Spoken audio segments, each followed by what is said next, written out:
একটা কথা আমরা কেউ কেউ মানি কেউ কেউ মানি না, কিন্তু জানি প্রত্যেকেই যে একটা জাতির মেরুদণ্ড হচ্ছে তার শিক্ষা।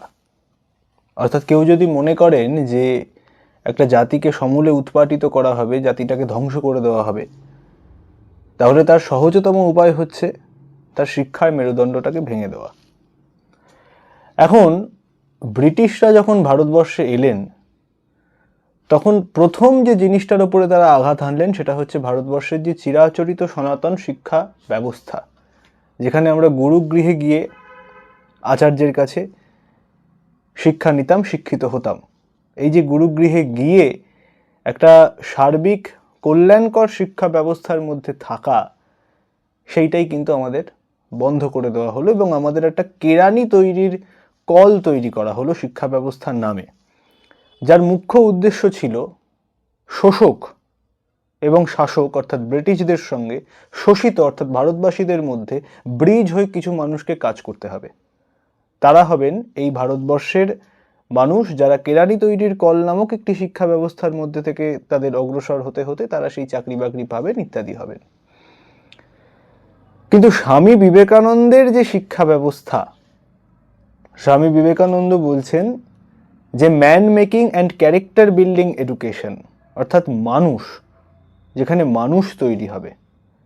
কিন্তু অধিকাংশ ক্ষেত্রে আমরা দেখতে পাই স্কুল কলেজ ইউনিভার্সিটিগুলো, এমনকি রামকৃষ্ণ বিবেকানন্দ নামাঙ্কিত প্রতিষ্ঠানগুলোও স্বামীজির এই ম্যান মেকিং এডুকেশনটাকে একেবারে তুলে দিয়েছেন।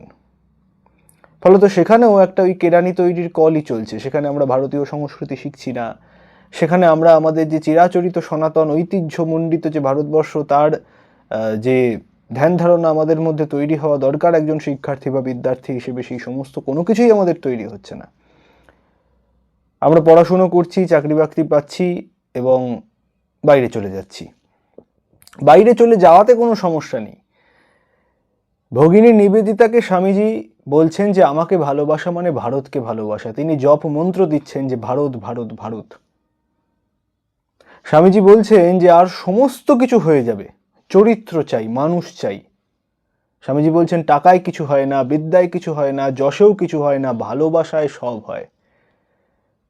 স্বামীজি এমন কিছু ছেলে মেয়েদের চেয়েছিলেন যাদের বুকের মধ্যে একটা আগুন থাকবে, একটা উদ্যম থাকবে, যারা স্বামীজির শিক্ষায় শিক্ষিত হয়ে ভারতকে ভালোবেসে ভারতের চতুর্দিকে তারা ছড়িয়ে পড়বে দাবানলের মতো।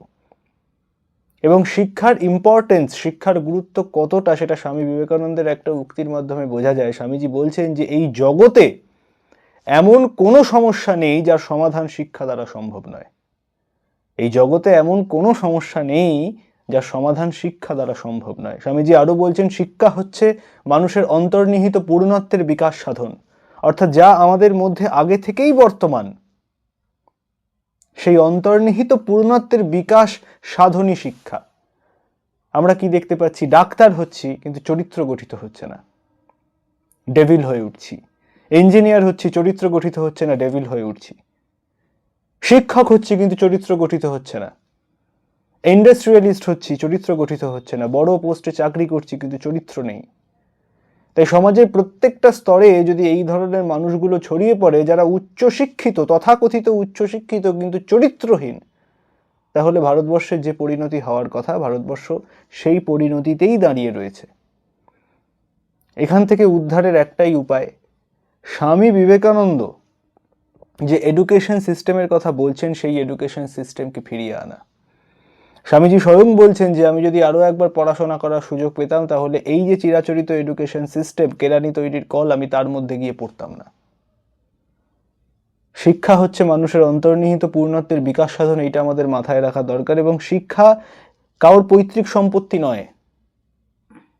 শিক্ষা আমাদেরকে শিক্ষিত হতে হবে এবং গ্রামে গঞ্জে মানুষকে সেই শিক্ষা পৌঁছে দিতে হবে। স্যানিটেশন সম্বন্ধে তাদের শিক্ষা নেই, বেসিক বিজ্ঞান সম্বন্ধে তাদের শিক্ষা নেই, বেসিক চিকিৎসা সম্বন্ধে তাদের শিক্ষা নেই, সংস্কার নিয়ে তাদের কোনো শিক্ষা নেই। অথচ বছরের পর বছর ধরে বিভিন্ন রাজনৈতিক দলগুলো তারা গ্রামের মানুষদের কেবলমাত্র একটা ভোট ব্যাংক হিসেবে ব্যবহার করে যাচ্ছে এবং তাদেরকে ভুল বুঝিয়ে যাচ্ছে। গ্রামের ছেলেপিলেগুলো স্কুলে যাচ্ছে কিনা সেই নিয়ে কারোর মাথা ব্যথা নেই, গ্রামের ছেলেপিলেগুলো চাকরি বাকরি পাচ্ছে কিনা সেই নিয়ে কারো মাথা ব্যথা নেই। অর্থাৎ যতই অশিক্ষার অন্ধকারে তাদেরকে নিমজ্জিত করে রাখা যায়, যতদিন এই পদদলিত মানুষগুলোকে পদদলিত করেই রাখা যায়, যতদিন না তাদের এই অধিকারগুলোকে বুঝিয়ে না দেওয়া যায়, ততদিনই মঙ্গল। কারণ ততদিনই তাদের বুকের ওপরে পা দিয়ে একদল লোক শাসক হয়ে গদিতে গিয়ে বসবে। তাই স্বামীজি বলছেন ভারতবর্ষকে তুলে আনার জন্য দরকার হচ্ছে শিক্ষা, শিক্ষার ব্যাপ্তি এবং সঠিক শিক্ষার ব্যাপ্তি। তাই আমাদেরকে প্রত্যেকে স্বামীজির মন্ত্রে দীক্ষিত হয়ে সেই শিক্ষা আগে নিজেদের কাছে পৌঁছতে হবে এবং তারপর অগণিত ভারতবর্ষর কাছে, অগণিত ভারতবাসীর কাছে সেই শিক্ষা আমাদেরকে পৌঁছে দিতে হবে। সকলে ভালো থাকবেন, দেখা হবে পরের ভিডিওয়ে। জয় হিন্দ।